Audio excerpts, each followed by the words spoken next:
ಸರಿ, ಜಮೀರ್ ಅಹಮದ್ ಅವರ ಸ್ಟೇಟ್ಮೆಂಟ್ ನಿಮ್ಮ ಪಾರ್ಟಿಗೆ ಹೊರೆ ಆಗ್ತಾ ಇದೆ? ಅಲ್ಲ, ಹೊರೆ ಆಗಿದೆ ಅಂತೇಳಿ ನಮ್ಮ ಅಧ್ಯಕ್ಷರೇ ಹೇಳಿದಾರಲ್ಲ.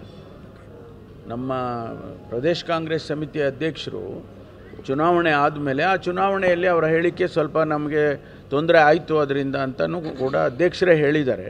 ಅದಕ್ಕೆ ಒಂದು ನಮ್ಮಲ್ಲಿ ಡಿಸಿಪ್ಲಿನರಿ ಕಮಿಟಿ ಅಂತ ಇದೆ. ನಮ್ಮ ಇವರು ರೆಹಮಾನ್ ಖಾನ್ ಸಾಹೇಬರು ಅವರೇ ಅಧ್ಯಕ್ಷರಿದ್ದಾರೆ.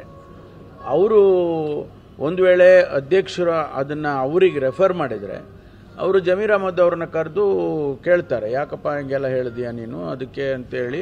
ಮತ್ತು ಅದು ತುಂಬ ಸೀರಿಯಸ್ ಇದ್ದರೆ ಅವ್ರ ಮೇಲೆ ಏನು ಕ್ರಮ ತಗೋಬೇಕು ಅದು ರೆಕಮೆಂಡ್ ಮಾಡ್ತಾರೆ. ನ್ಯಾಷನಲ್ ಲೆವೆಲ್ನಲ್ಲಿ AICCನಲ್ಲಿ AK ಆಂಟೋನಿ ಅವರು ಅಧ್ಯಕ್ಷರಿದ್ದರು, ನಾನು ಅದರಲ್ಲಿ ಸದಸ್ಯ ಇದ್ದೆ. ನಾವು MLAಗಳಿರಲಿ, ಮಿನಿಸ್ಟ್ರುಗಳಿರಲಿ ಅಥವಾ AICC ಫಂಕ್ಷನರೀಸ್ ಇರಲಿ, ಅವರಿಗೆ ನೋಟಿಸ್ ಕೊಟ್ಟು ಕರೆಸ್ತಾ ಇದ್ದೋ. ಅವ್ರು ಎಷ್ಟೇ ದೊಡ್ಡವರಿದ್ದರೂ ಕೂಡ ನಾವು ಕರೆಸ್ತಿದ್ದೋ. ಚೀಫ್ ಮಿನಿಸ್ಟರ್ನೆಲ್ಲ ಕರೆಸಿದ್ದೀವಿ.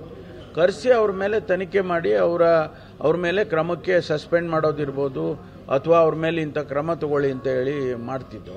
ಅದೇ ರೀತಿ ರೆಹಮಾನ್ ಖಾನ್ರವರು ಮಾಡ್ಬೋದು.